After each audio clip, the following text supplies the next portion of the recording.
video ini saya akan menjelaskan tentang distorsi pasar dalam ekonomi Islam.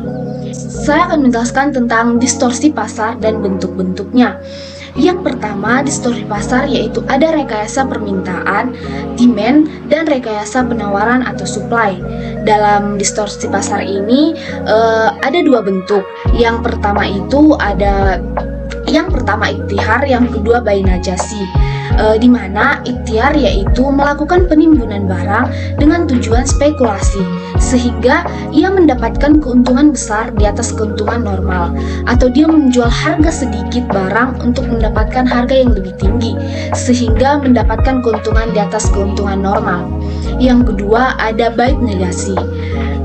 Bait najasi adalah sebuah praktek dagang di mana seorang pura-pura menawarkan barang yang didagangkan dengan maksud hanya untuk menaikkan harga agar seorang lain bersedia membeli dengan harga itu. Yang kedua yaitu penipuan atau tadlis. Tadlis adalah kondisi di mana satu pihak tidak mengetahui kondisi yang sebenarnya atau to one party, sehingga pihak yang mengetahui informasi memanfaatkan kondisi tersebut untuk mendapatkan keuntungan dengan menipu pihak yang tidak tahu. Kondisi ini disebabkan karena adanya income information. Tadlis bisa terjadi dari segi kualitas, kuantitas, harga, dan waktu penyerahan. Tadlis ini terjadi karena adanya ketidakjujuran di antara pihak yang melakukan transaksi. Sistem ekonomi Islam melarang hal ini atau ketimpangan informasi tentang barang yang akan diperjualbelikan, karena dengan adanya informasi yang tidak sama antara kedua belah pihak, maka unsur untradesment atau kerelaan bersama dilarang. Untuk menghindari penipuan, masing-masing pihak harus mempelajari strategi pihak lain. Dalam ekonomi konvensional, hal ini dikenal dengan zero-sum game theory. Al-Quran dengan tegas melarang semua transaksi bisnis yang mengandung unsur penipuan dalam segala bentuk terhadap pihak lain. Yang ketiga itu ada takhir.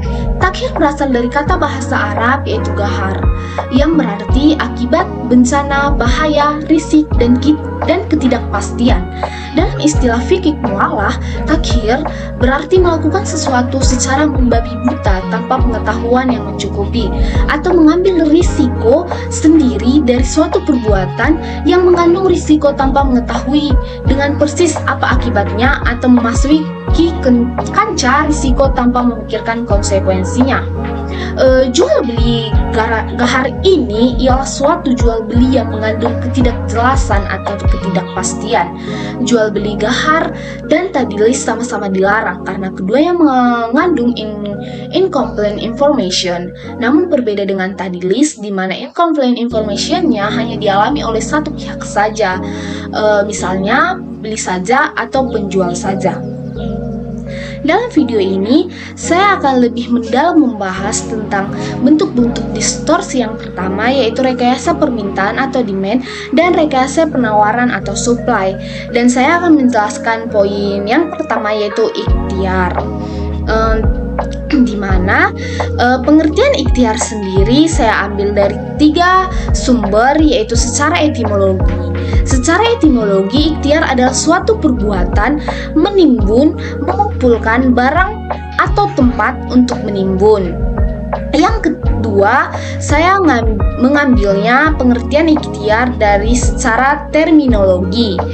Secara terminologi, ikhtiar yaitu menimbun barang pokok manusia guna meraih keuntungan dengan menaikkan harganya dengan menunggu waktu yang tepat saat lonjakan. Yang ketiga itu saya mengambil secara bahasa. Secara bahasa, ikhtiar adalah mengumpulkan dan menahan barang dengan suatu harapan untuk mendapatkan harga yang mahal. Selanjutnya, saya akan menjelaskan dasar-dasar hukum ikhtiar. Dasar-dasar hukum yang digunakan para ulama fikih yaitu tidak membolehkan adanya ikhtiar adalah kandungan nilai-nilai universal Al-Quran yang menyatakan bahwa setiap perbuatan aniaya termasuk di dalamnya ikhtiar diharamkan oleh agama Islam. Adapun sumber hukum larangan ikhtiar adalah sebagai berikut, dapat dilihat dalam PPT saya. Selanjutnya Yang ketiga itu saya akan menjelaskan tentang jenis-jenis ikhtiar. Dalam masalah ini, para fuqaha berbeda pendapat mengenai dua hal, yaitu jenis barang yang diharamkan menimbun dan waktu yang diharamkan orang yang menimbun. Para ulama berbeda pendapat mengenai objek yang ditimbun, yaitu yang pertama, kelompok yang pertama mendefinisikan ikhtiar sebagai penimbunan yang hanya berbatasan pada bahan makanan pokok primer saja. Yang kedua, kelompok yang mendefinisikan ikhtiar yaitu menimbun segala barang-barang keperluan manusia baik primer maupun sekunder. Selanjutnya saya akan menjelaskan tentang peran pemerintah terhadap ikhtiar, terhadap praktik ikhtiar. Apabila telah terjadi penimbunan barang, maka pemerintah berhak memaksa para pedagang untuk menjual barang tersebut dengan harga yang standar yang berlaku di pasar. Bahkan menurut para ulama, barang yang ditimbun oleh para pedagang dijual dengan harga modalnya, dan pedagang tersebut tidak dibenarkan mengambil keuntungan sebagai hukuman terhadap mereka. Sekiranya para pedagang itu enggan menjual barangnya dengan harga pasar, maka pihak penegak hukum atau hakim dapat menyita barang itu dan kemudian membagikannya kepada masyarakat yang memerlukannya. Selanjutnya saya akan menayangkan contoh ikhtiar dalam dunia nyata, yaitu penimbunan minyak goreng. Di tengah masih sulitnya mendapatkan minyak goreng, dugaan penimbunan terjadi. Di Serang, Banten, polisi menangkap 5 orang diduga sebagai penimbun minyak goreng. Mencapai 1,1 juta liter itu disampaikan langsung oleh Gubernur Sumatera Utara, Lejen TNI Edi Rahmayadi. Edi pun memberikan peringatan keras kepada para penimbun dan meminta agar segera didistribusikan. Pihaknya juga berkoordinasi dengan kepolisian untuk memproses hukum temuan tersebut sebagai efek jera agar tidak bermain-main di atas penderitaan rakyat. Ternyata yang menimbun ribuan kubik minyak goreng itu adalah Grup Salim atau Salim Group. Grup Salim sendiri merupakan salah satu produsen minyak goreng terbesar di tanah air.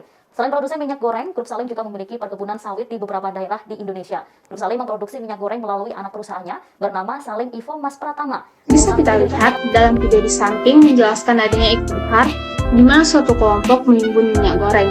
Dan kita ketahui bahwa minyak goreng adalah salah satu bahan pokok yang sangat diperlukan oleh semua masyarakat. Namun, ada para pelaku usaha atau pedagang yang menyimpan atau menimbun dan menjualnya ketika ketersediaan tidak ada atau langka. Di mana kita dapat lihat dalam video di samping, ada satu produsen minyak goreng yaitu Grup Salim yang melakukan penimbunan bahan pokok yaitu minyak goreng. Tidak semua yang diproduksi mereka itu dijual semua. Sebagian mereka simpan di gudang. Ketika minyak goreng sudah mulai susah dicari atau langka, mereka, para pedagang menjual dengan harga yang lebih mahal dari harga biasanya. Konsumen mengeluh harga minyak goreng mahal dan langka, tetapi konsumen tetap mencari dan membeli minyak goreng tersebut dikarenakan minyak goreng tersebut adalah kebutuhan pokok untuk memasak. Sekian video penjelasan dari saya tentang ikhtiar. Jika ada perbuatan atau kata saya yang kurang menyenangkan di hati teman-teman dan Bapak, saya mohon maaf. Terima kasih.